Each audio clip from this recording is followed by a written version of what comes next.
Every time I read Female Furies, I feel like I'm being punked. It's like Cecil Castellucci set out to write the worst fan fiction ever. Like Cecil hates the fourth world, hates DC Comics, and hates Jack Kirby.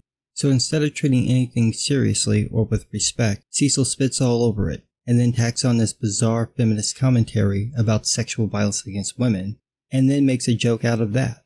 At no point can you take anything in this book seriously, because within a few panels, sometimes in the same panel, it's turned into a joke. Nothing is treated with sincerity. Nothing has any weight. It's all just Cecil clucking to herself and other bad touch aunties about evil men, and doing it by making the Female Furies, some of the most badass fighters in the DC universe, look like a group of mean girls. Of course, they're also the villains. We're supposed to feel sorry for them and just conveniently forget that all these people are villains who torture and kill people for fun. They live in literal hell, where every aspect of their lives on Apokolips is meant to make them suffer and cause them to be brutal and cruel. But despite that, we're supposed to be shocked and outraged that bad people do bad things, while also believing that these strong women are so disempowered by the patriarchy that they can't fight off a single man's sexual advances. This is a world where the leader, Darkseid, rewards those who destroy their competition. It's literally survival of the fittest, and yet somehow the fittest and strongest on the Apokolips, the Female Furies, are totally helpless.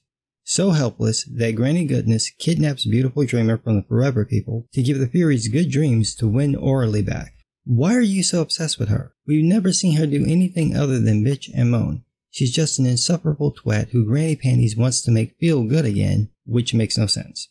Granny Goodness tortures children. She enjoys it so much she plots about different ways she can break their wills, but with Twat, she's just like, oh, I don't know what to do. Did you try torture? Because that seemed to work first time. No, fuck that. Let's go kidnap low-rent Deanna Troi and have her give all the Furies joy feelings, so they'll do exactly what they're told. The whole point of the Furies is that they are so well trained they will do whatever they're told to do. The moment they stop obeying, they're of no use to anyone and would be killed.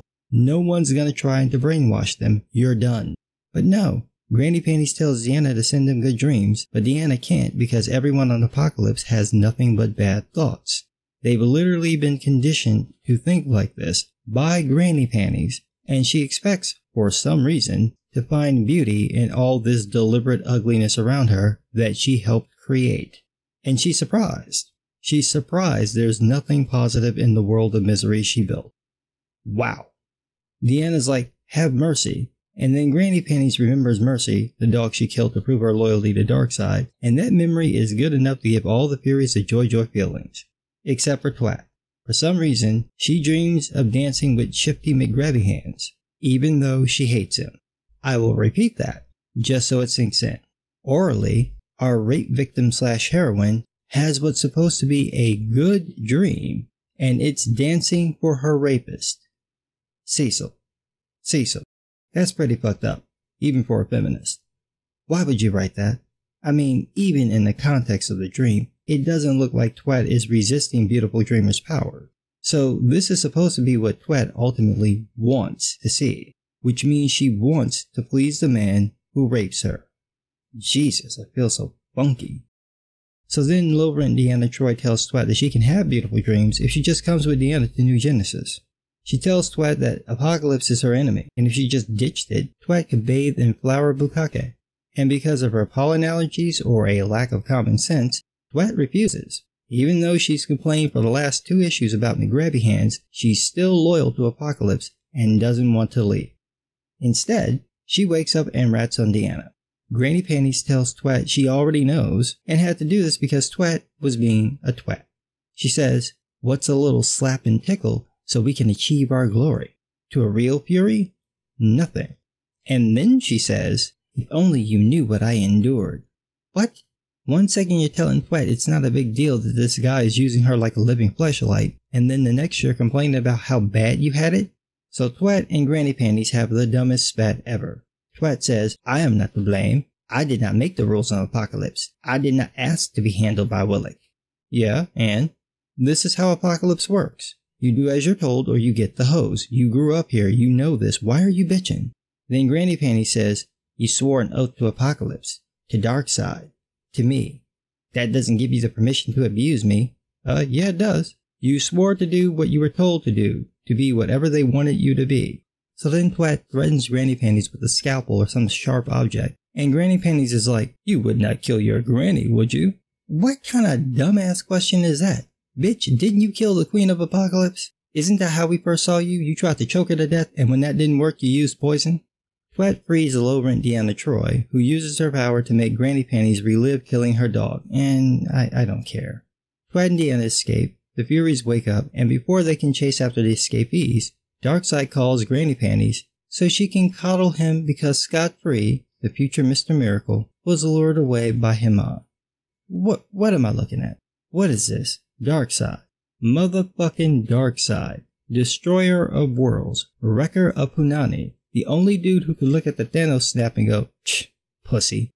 That Darkseid needs Granny Panties skim milk titty juice because Scott Free won't bend the knee. This is a guy a whole planet of people are scared of. What's he gonna do? Piss on them when Granny Panties changes his diaper? How are we supposed to take anything Granny Panties says about her suffering serious if this is the guy who's doing it? Refuse him a nipple. See what happens.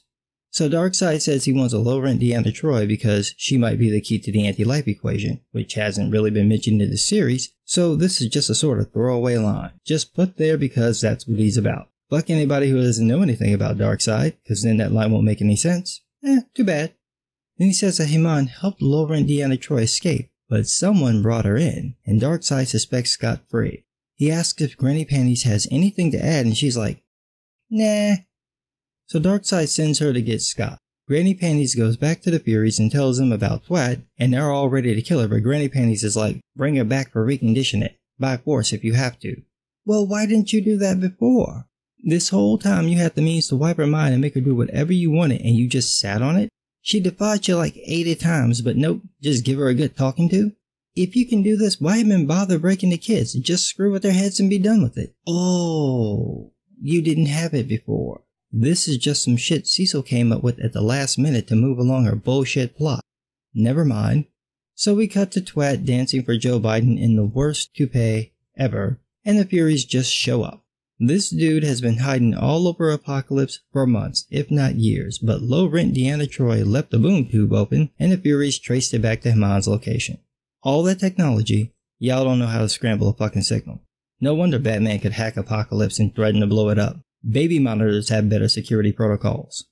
Now, I want you to remember that Twat is supposed to be the leader of this group because she's the most powerful. The most powerful. That's why Xena, Warrior Princess, takes her down with a choke grab. Not a slam, just grabs her throat, pushes Twat into a wall, and done. She turns into a whimpering baby begging not to be sent back. All the horrible shit Granny Panties did to you for years didn't break you, but a couple of weeks with Shifty McGrappy hands and you're done. Why were you in charge of anything if this could break you? There are tons of things worse than rape and you've had all of them done to you. I mean, to be perfectly honest, you should really walk this off. This should be nothing to you. Every time he does something to you, you should be like, is that it? Child, please. Cecil. Did you read the Fourth World Omnibus or just flip through it? None of this shit makes sense. So the Furies capture Twat, and the whole time, Twat just goes along with it. Bitch, kick their ass. You're supposed to be this untouchable motherfucker, so why all these hands on you? Throw that body and knock them off. But no, she lets them capture her and take her back to Granny Panties. Then Scott Free jumps in to stop Xena Warrior Princess from pimp slapping Twat. I don't know why. And Xena and Scott flirt with each other before Scott goes free. Twat goes back to Granny Panties, who tells her to woman up, and wait a tick. Didn't you just tell her that you wish she knew what you had went through? Now you're telling her she should have just taken it or fought back? What the hell is with this confusing contradictory plot? It's like it's changing every 5 seconds to fit some weird ass agenda. Then Shifty McGrabby Hands shows up. Granny Panties hands over Twat, and McGrabby Hands decides to punish Twat by putting piping hot boots on her. Now, I want you to look at the screen. Look at it. There's not a thing. Not a damn thing holding Twat in place. At any point, she could whip McGrabby Hand's ass like she did before and run away. At any point, she could kick the boots onto this dude and burn him instead. Look at this shit. He's got his back to her, and he's crouching. Kick him into the fire. Instead, Twat lets McGrabby Hands put the hot boots on her. He says, Now dance. And she dances and falls, and I don't care. Xena Warrior Princess comes in to check on Twat, sees her, and Twat is like, he made me dance. No, he didn't. He told you to dance. You had a whole 10 minutes to whoop his ass and run before that, but you sat there, let him put the boots on you, and then danced when he told you to. You didn't even try to take a cheap shot and kick him with the boots. You just spun in place and fell.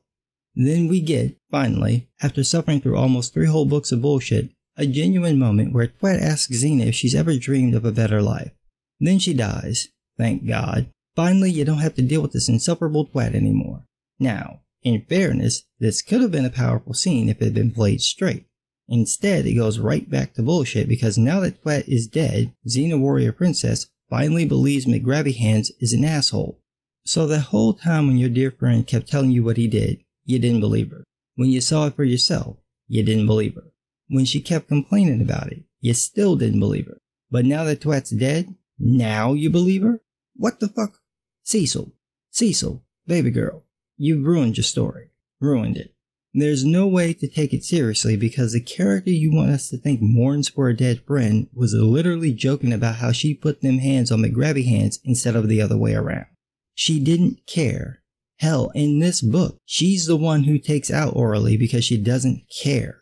Now she's supposed to have a conscience? No, fuck you, it doesn't work that way. She can't magically care. She's gotta have a reason that's apparent from the story. You didn't give us one. What you gave us was a bunch of contradictory bullshit where Granny Goodness, child torture extraordinaire, thinks these people should have good thoughts, gives the nipple to Darkseid, and can't decide if she wants to play victim, Punisher, or who has it worse. Big Barda is doing her best Vince McMahon impression, and Aurelie is a whiny little bitch the whole time. None of this makes sense. She tries to escape several times, but when she's given an out by Beautiful Dreamer, she refuses it? She's strong enough to fight off any mid-tier and most upper-tier soldiers, but she just goes along with everything when they capture her? No struggle, no fight, just kill my ass. It's silly, but it'd be fine if this was an Elseworlds story. But it's not. It's canon. This is now officially part of the Fourth World mythos, so you've officially fucked up Jack Kirby's legacy. Why? What did he do to you?